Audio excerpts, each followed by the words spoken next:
아내와는 결혼을 약속한 시점부터 정말 많은 우여곡절을 겪었습니다. 제가 여러 가지 사정이 겹쳐서 혼인신고도 하지 못하고 남들처럼 웨딩드레스 입고 턱시도 입고 많은 사람들을 초대해서 축하를 받는 그런 결혼식도 올리지 못했어요. 사실 결혼식이라고 하기에도 참 초라하게 저희는 서로의 사랑에 대한 증표로 반지만을 주고받았습니다. 나는 평생 죽을 때까지 당신 하나만 사랑할 거야. 그러니 당신도 날 믿고 함께 따라와줘. 내가 다른 건 몰라도 당신 하나는 행복하게 해줄게.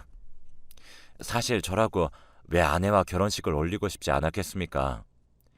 제 꿈은 제가 사랑하는 사람이 생기면 그 누구보다도 성대한 결혼식을 올리고 많은 사람들의 축복과 환호를 받으며 아내가 원하는 여행지를 한 달 정도 다녀오고 아늑한 신혼집에서 함께 오손도손 사는 것이었습니다. 그러나 적어도 그 당시에 저는 그럴 만한 여력이 되지 않았습니다. 저는 당장 외국에 나가서 일해야 했고 아내는 저를 따라 외국에 올 수 없는 상황이었어요. 하지만 그렇다고 해서 모든 상황이 다 괜찮아질 때까지 기다리기에는 저희가 서로를 너무 사랑하고 있는 마음이 강했습니다. 비록 서류로도 모든 이에게 저희의 사랑을 증명받을 수도 없는 형편이긴 했지만 그럼에도 반지라도 주고받은 것은 최소한 저희 둘만큼은 서로가 얼마나 사랑하고 있는지를 확인받고 확인하게 해주고 싶었기 때문입니다. 그렇게 반지를 교환한 다음 아내만 홀로 낡은 신혼집에 남겨둔 채 저는 곧바로 외국으로 떠났습니다. 내가 꼭 돌아오면 그때 정식으로 프로포즈 할게. 그때는 우리 못 올렸던 결혼식도 올리고 그 누구보다도 행복한 부부로 지내자. 그러나 저는 이 약속을 영원히 지키지 못하게 되었습니다. 상황을 알게 된 것은 제가 외국에 간 지 1년이 넘었을 때입니다. 아주 가끔 가다 아내와 연락하는 걸 제외하고는 일이 너무 바빠서 당장 그걸 처리하는 것만 해도 시간이 부족했어요. 매일같이 잠을 자는 시간을 아껴가면서 일에 몰두해야 했죠. 그래도 가끔 그나마 아내와 연락을 하고 사랑한다고 보고 싶다는 말들을 주고받는 것이 제게는 유일한 위안이었습니다. 그런데 얼마간 아내가 연락이 안 되던 때가 있었어요. 솔직히 많이 걱정이 됐고 마음 같아서는 바로 한국 가는 비행기를 타서는 아내에게 무슨 일이 있는지 알아보고 싶었지만 그럴 여건이 되지 않았기 때문에 그저 마음속으로 아내는 괜찮을 거라고 별일 없을 거라고 그냥 근래 바빠서 연락을 못하는 것일 뿐이라고 저를 위로하는 수밖에 없었죠. 그 당시에는 외국에서 한국에 전화를 걸려면 여러 관문을 통과해야 했기 때문에 횟수가 적기는 했지만 오히려 내가 전화를 자주 못 걸어서 어긋난 거라고 믿고 있었어요. 그러나 이후 제게 들려온 소식은 충격적이었어요. 바로 아내가 죽었다는 것이었습니다. 그 소리를 듣는데 몇십 년이 지난 지금도 그때의 감정에 피를 타고 아직도 생생히 전해지는 것 같아요. 당연히 제가 일이 손에 잡힐 리가 없었죠. 하지만 모든 것을 다 내려놓고서 바로 한국으로 들어올 수도 없는 상황이었습니다. 결국 저는 최대한 제게 주어진 일을 빨리 끝내고 한국으로 완전히 돌아가기 위해서 노력하는 것이 최선이었습니다. 매일같이 아내 생각에 밤잠도 못 자고 일도 안 되어서 미쳐버릴 것 같았지만 그럴 때일수록 더욱더 저를 다독였어요. 이 일을 해야 얼른 한국에 갈 수 있으니까요. 그리고 결국 아내의 사망 소식을 들은 지 한 달 뒤에서야 저는 모든 것을 마무리 짓고 이제 지긋지긋한 외국을 떠나서 완전히 한국으로 돌아갈 수 있었습니다. 장모님, 장인어른, 대체 어떻게 된 거예요? 저는 한국에 오자마자 바로 아내의 친정집을 찾아갔어요. 누가 네 장모님이랑 장인어른이야? 우리는 너 같은 놈을 내 딸 남편이라고 생각한 적 추호도 없네. 이제 우리 딸도 이 세상에 없는 마당에 우리가 더더욱 자네와 이야기할 필요는 없지. 당장 나가게. 저를 마음에 들어하지 않으시는 건 압니다. 하지만 전 누구보다도 제 아내를 사랑했어요. 정말로 죽은 거라면 최소한 아내가 어디에 묻혀 있는지만 알려주세요. 부디 하늘에서는 편안하라고 기도라도 하고 싶습니다. 이미 장례 치른 지 오래됐고 산소 지어진 지도 꽤 됐어. 그리고 나는 내 딸 산소에 자네가 찾아가는 걸 원치 않아. 그러니 그냥 원래부터 인연이 아니었다 생각하고 모르는 사람이었던 것처럼 취급하게나. 우리도 자네 같은 사람 우리 인생에, 그리고 내 딸 인생에 없었다고 생각하며 살 거니까. 너무하신 거 아닙니까? 아무리 그래도 서로 사랑했던 사이인데 그 정도는 알려줄 수 있잖아요. 네? 제가 이렇게 빌겠습니다. 제발 아내 명복이라도 빌 수 있게 도와주세요. 네가 지금 여길 어디라고 찾아와서 말도 안 되는 소리를 짓거리는 거야? 우리 애가 누구 때문에 죽었다고 생각해? 다 너 때문이야. 너 때문이라고. 장인어른과 장모님은 죽어도 저에게 아내가 묻혀있는 산소를 알려주기 싫다면서 막무가내로 저를 쫓아냈습니다. 당연히 저는 한 달 넘게 매일같이 집 앞에 찾아갔어요. 비가 와도 무릎을 꿇고 문 밖에서 빌면서 제발 아내가 어디 있는지만 알려달라고 이야기했고, 어떤 날은 경찰에 신고를 받은 적도 있었습니다. 장인어른과 장모님이 저를 신고하신 거였죠. 그러나 그 어떤 취급을 당해도 괜찮았어요. 아내가 어디에 묻혀 있는지만 알면 다 괜찮았죠. 그러나 애초에 장모님과 장인어른은 저와 아내가 결혼하는 것을 지극히 반대하셨던 분들입니다. 장인어른과 장모님은 저에게 이렇게 이야기하셨어요. 저같이 엄치도 모르는 놈한테 내 딸 보낼 수 없다고요. 저도 아내에 비해서 제가 많이 부족하다고 생각합니다. 사실 제 형편이 아니었다면 아내와 결혼을 약속한 시점부터 문제없이 결혼식을 올리고 진짜 부부가 되어서 살 수도 있었으니까요. 그러나 마음 착한 아내가 저를 위해 배려해주는 게 참 많았어요. 사실 그래서 저는 더욱더 얼른 모든 것을 마무리 짓고 한국으로 돌아오고 싶었습니다. 아내가 저한테 잘 대해준 것만큼 저 역시 남편으로서 아내가 원하는 것들을 다 이루어주며 진정한 부부가 되고 싶었거든요. 그러나 그런 날을 이루기는커녕 영영 아내를 볼 수 없는 상황이 왔다니 장모님과 장인어른은 저를 원망했습니다. 네가 내 딸을 죽인 거라니까. 그 말을 듣는데 가슴이 턱하고 막히더라고요. 순간 토할 것 같은 기분에 아찔해진 정신을 잡고서 그게 무슨 소리냐고 힘겹게 물었더니 장모님이 그렇게 이야기했습니다. 제가 그렇게 일 핑계대며 외국으로 가지 않았다면 아내는 외로워하지 않았을 거라고요. 아내는 외로움에 지쳐 극단적인 선택을 했다고 합니다. 저는 아내의 선택이 믿기지 않았지만 그렇다고 해서 장모님과 장인어른 앞에 고개를 빳빳이 들 수 있는 상황이 아니었어요. 아내가 저 때문에 포기한 것들이 많았으니까요. 아내와 전화를 할 때면 늘 외롭지 않냐는 제 말에 아내는 뭐가 외로워. 당신이 언제나 멀리서 날 생각해주는 걸 알고 있는데. 그리고 설사 외로워도 나중에 당신이 외롭지 않게 해줄 거잖아. 그치? 라며 늘 밝은 모습을 보여주었습니다. 저는 그걸 철석같이 믿고 있었어요. 그래서 장인어른과 장모님께 아내가 저에게 외롭지 않다고 제가 금방 돌아올 거라는 걸 믿고 있다고 말했다고 그렇게 단언했죠. 하지만 알고 보니 아내는 그렇지 않았던 모양입니다. 저는 장모님과 장인어른에게 죄인이었어요. 장인어른과 장모님이 저와의 결혼을 반대했던 것도 결국 제가 아내를 무척이나 외롭게 할 것 같았기 때문이라고 했습니다. 어떻게 보면 장모님과 장인어른이 맞았네요. 전 정말 아내를 외롭게 했고 그러다 못해 아내가 이 세상에서 홀로 이승을 떠나게 만들었으니까요. 그런 이야기를 듣고 나서도 제가 계속해서 아내의 친정집을 찾아가며 아내의 산소를 알려달라고 할 수는 없었습니다. 저는 그 뒤로 집에 돌아와서 다시는 아내의 친정집에 발길을 들이지 않았어요. 그리고 제가 하던 모든 것들을 그만두었습니다. 서울에 갖고 있던 작은 집도 전부 계약을 해지하고 모든 일에 손을 놓고야 말았어요. 솔직히 삶에 의욕이 없었습니다. 마음 같아서는 아내를 따라 저 역시 하늘에 가고 싶은 심정이었죠.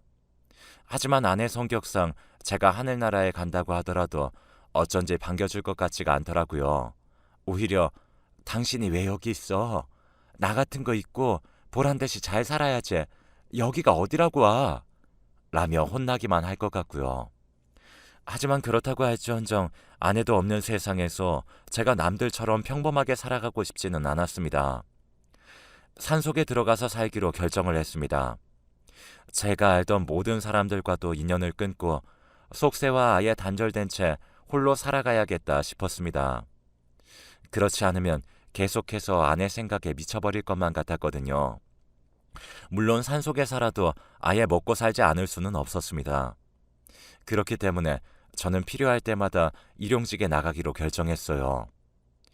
산속에서 사는 것은 처음엔 굉장히 불편했습니다. 왜냐하면 저는 서울 생활에 익숙해진 사람이기 때문에 처음에는 가게 같은 곳도 가깝지 않고 화장실 같은 것도 편안하게 사용하기 힘든 환경에 적응하기가 힘들었어요. 그러나 그럴 때마다 저는 마음속으로 아내를 되새겼어요. 이 모든 불행함은 아내를 혼자 외롭게 떠나보내게 만든 내 죗값을 치르는 거다. 그렇게 생각하면 힘들더라도 그 힘든 게 당연해지다 보니까 견딜 수가 있더라고요. 산속 생활에 익숙해진 것은 한 7, 8년 정도 지났을 때부터였습니다. 그만큼 산속 생활은 매일매일 달라 적응하기가 꽤나 힘들었어요. 자연인으로 온전히 스스로 인정받을 때까지 그 정도의 시간이 걸렸던 것 같습니다. 그때는 이제 때가 되면 일용직을 나가서 돈을 벌고 정말 죽지 않을 정도의 먹을 것들만 사서는 산으로 돌아온 뒤 제 나름대로의 생활을 하는 것이 무척 익은 상황이었죠. 그런데 저는 신문물을 만나게 되었어요.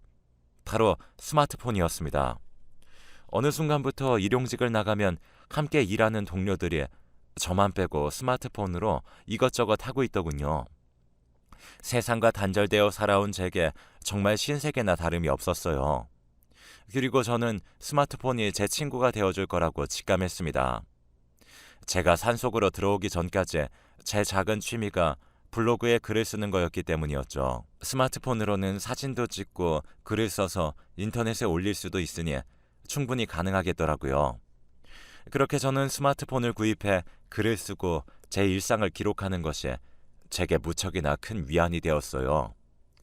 젊을 적에도 시간이 나면 글을 쓰면서 스트레스를 풀고 그랬는데 산에 와서 잊어버리려던 찰나 스마트폰이라는 좋은 핸드폰이 나타난 거죠. 제가 블로그에 글을 올려도 많이 봐주는 사람이 있었던 건 아니었지만 그냥 내가 어떤 것을 느꼈는지 어떤 것을 보고 살고 있는지를 다른 곳에 풀어놓는 것만으로도 가슴이 탁 트이는 기분이었습니다. 그렇게 저는 산속에서 시간이 나면 블로그에 글을 썼고 글을 쓰지 않는 시간에는 멍하니 앉아서 자연의 소리를 들으며 살았습니다. 산새 울음소리가 얼마나 달콤한지, 계곡물 소리가 얼마나 잔잔하고 은은한지 예전 같았으면 전혀 몰랐을 것들이 너무나 특별하게 다가오더군요. 아내에 대한 속죄를 위해 시작하게 된 산속 생활이지만 나중에 가서는 정말 제 자신이 산속 생활 자체에 무척이나 익숙해졌습니다.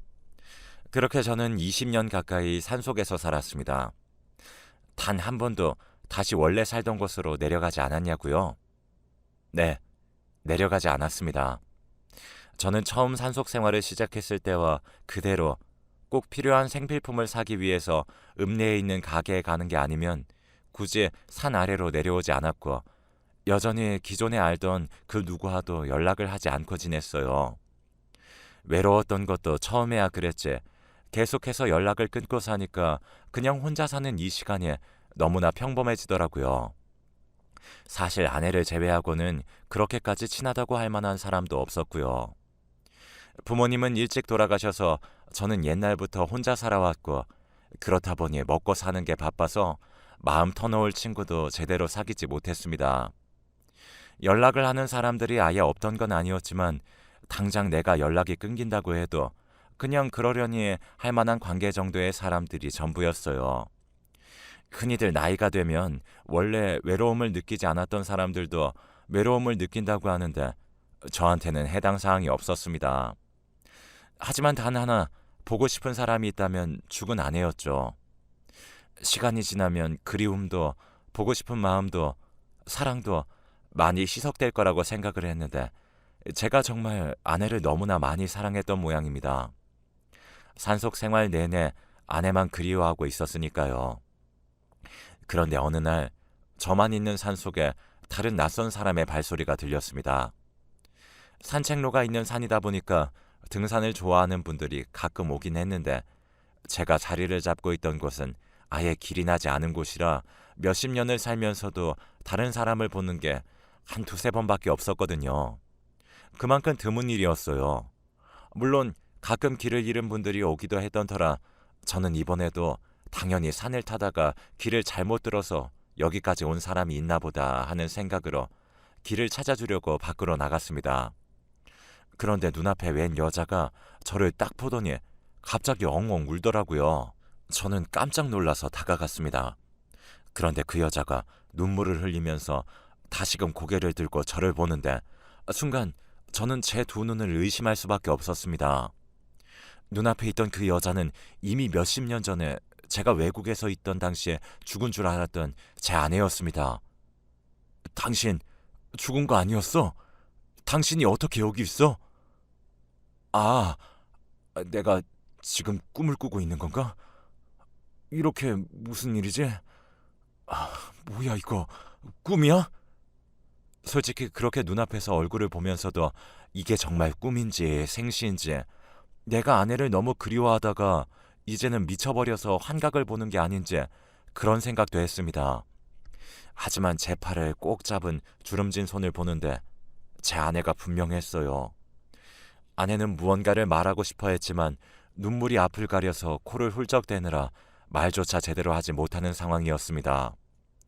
저도 이 상황이 믿기지 않아 볼을 꼬집어보고 얼싸안고 오열도 해보고 했지만 정말 내 눈앞에는 죽은 줄만 알았던 아내가 있었습니다. 너무 서럽게 오열하고 있는 아내를 위해서라도 제가 어떻게든 정신을 차려야 했습니다. 그리고 어떤 정신으로 했는지도 모르게 시원한 물도 떠주고 아내가 찾아온 시기가 여름이다 보니까 계곡물에 담가둔 수박이 있었는데 그 수박도 잘라주고 그렇게 한참을 달래니 아내가 드디어 말문을 열더라고요. 당신 잘 살아 있었구나. 너무 보고 싶었어. 아내의 말은 이랬습니다. 저와 반지를 주고받은 다음 제가 외국으로 떠나고 난 후 장인어른과 장모님은 여전히 아내와 제가 서로 사랑한다는 것을 받아들이고 싶지 않으셨던 모양입니다. 그리고 아내에게는 오빠가 한 명 있었는데 아내의 오빠 역시 저를 그렇게 탐탁지 않아 했어요. 그래서 아내 모르게 장모님과 장인어른 그리고 아내의 오빠가 셋이 합심해서는 아내를 잠시 다른 곳으로 납치해서 제가 모르는 장소에 살게 한 것입니다. 당연히 아내가 저와 연락할 수 있는 모든 수단은 끊긴 지 오래였죠. 저는 외국에 가 있었기 때문에 한국 번호랄 게 따로 없었고 아내가 쓰는 번호들은 전부 제가 모르는 것으로 바꾸어서 제가 먼저 연락을 걸 수도 없는 그런 상황이 만들어졌어요. 그래서 아내는 본인이 원치 않는데도 불구하고 저와 강제로 헤어지게 된 거였죠. 그 모습을 보면서도 아내는 어떻게 할 수가 없었다고 합니다. 얘기를 하려고 해도 저를 직접 만날 수가 있어야 하는데 저를 만나지 못하는 상황에서 지금 일이 어떻게 된 건지를 전할 수가 없었기 때문이죠. 난 정말 살면서 계속해서 당신을 그리워했어요. 하지만 부모님이 그리고 오빠가 그렇게까지 나오는데 내가 할 수 있는 게 아무것도 없었죠.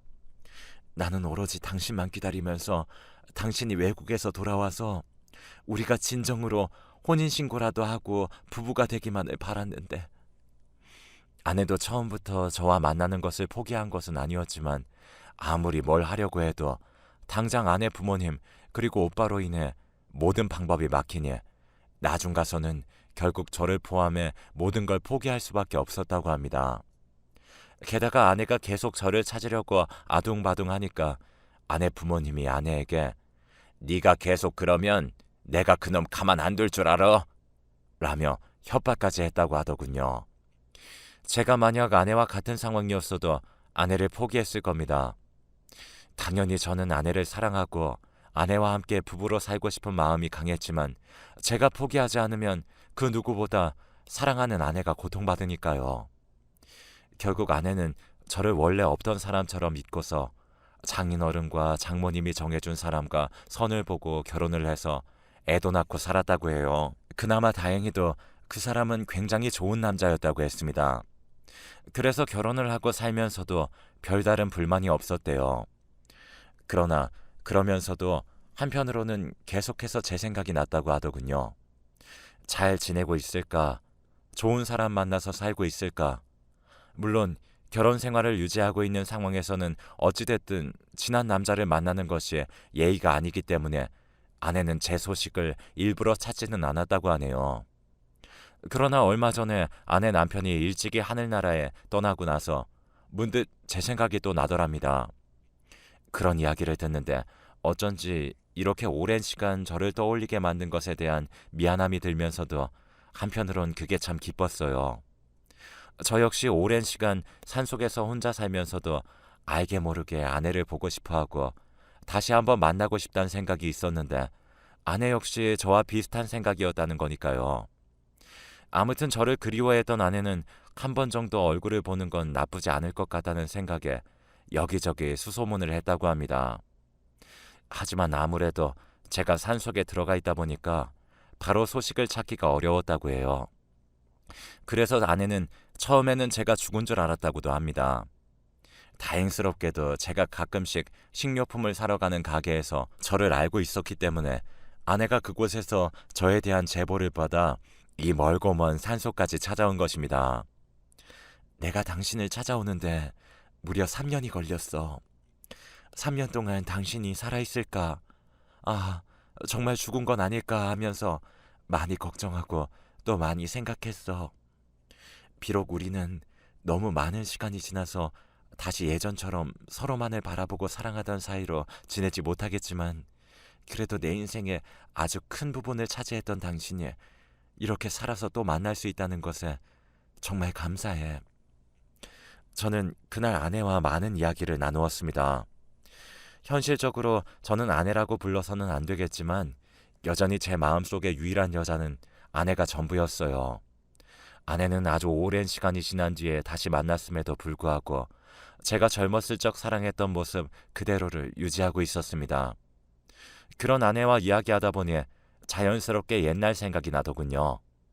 서로가 서로를 사랑했던 순간들, 결혼을 약속했던 순간까지 이미 지난 일이니 다시 되돌릴 수는 없지만 어떠한 후회도 없었어요.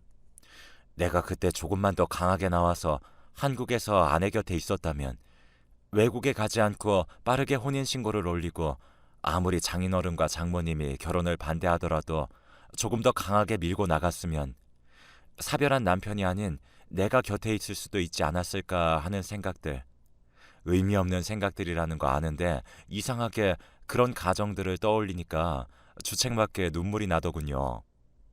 제 가슴 속에는 한평생 아내밖에 없었기 때문인지 아내와 부부가 되지 못하고 이렇게 홀로 산속에 틀어박혀 살았던 모든 세월들이 너무나 원망스러웠습니다. 그때 장모님과 장인어른이 산소를 알려주지 않으려 했을 때 내가 어떻게든 알아보려고 할 걸. 그랬다면 아내가 사실 죽은 게 아니라 살아있다는 것도 알 수 있었을 텐데. 눈물을 흘리는 저를 보고서 아내 역시 감회가 너무 새롭기도 하고 저와 비슷한 감상을 갖고 있었는지 제 앞에서 조용히 눈물을 흘렸어요.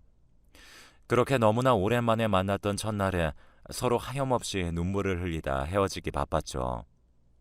물론 지금은 많이 괜찮아졌습니다. 하지만 아내를 만나고 한 달까지만 해도 진짜 무기력함에 미쳐버리는 줄 알았어요. 저는 매일같이 술을 마셨고 평소 좋아하던 블로그 글도 쓰지 않은 채 제가 살고 있던 곳에 틀어박혀서는 단 한 번도 밖에 나오질 않았습니다. 그냥 움직이고 싶지가 않았어요. 자연을 보고 싶지도 않았고 제가 살아있는 것 자체를 느끼고 싶지 않았던 것 같습니다. 그리고 한편으로는 아내를 더 만나고 싶지 않았어요. 그렇게 사랑했는데 왜 만나고 싶지 않았냐고 묻는다면 역설적이게도 그렇게 사랑했다는 것이 이유입니다. 아내는 당시 제게 너무나 아픈 기억을 되새기게 하는 존재였거든요. 반가운 것도 잠시, 앞으로 아내를 보면 전에 제가 가지지 못했던 것이 기억에 남을 테고 그것 때문에 제 스스로가 너무 괴로워질 것 같아 아내를 만나고 싶지 않았습니다. 그래도 지금은 다행히 많이 괜찮아졌어요. 아내는 서울에서 살고 있었기 때문에 제가 사는 곳까지 자주 오지 못했습니다. 하지만 한 달에 한 번씩은 꼭 와서는 저와 시간을 보내려고 해요. 이제는 친구가 된 아내와 더 이상 힘들어하지도 괴로워하지도 않고 웃으면서 지낼 수 있습니다. 아마 어떤 분들은 아쉽지 않냐고, 지금이라도 결혼해서 함께 살고 싶지 않냐고 물으실 수도 있는데 솔직히 잘 모르겠어요. 결혼이라는 것이 어떤 관계의 궁극적인 끝이라고는 하지만 이렇게 친구로 지내면서 서로의 마지막을 지켜봐 줄 수 있는 관계도 꽤나 아름다운 게 아닐지 요즘은 그렇게 생각하곤 합니다. 일단 제 힘이 닿는 데까지 아내와 시간을 보내면서 제 남은 인생을 보내려고 합니다. 그리고 많은 분들이 바보 같다고, 어찌 그런 인생을 살아가냐고 욕하는 분들도 있을 것 같아요. 하지만 지금 뒤돌아보면 후회하지 않습니다. 아내를 그리워했지만 어찌됐든 다시 만났잖아요. 마치 제 그리움에 대답하듯이 말이에요.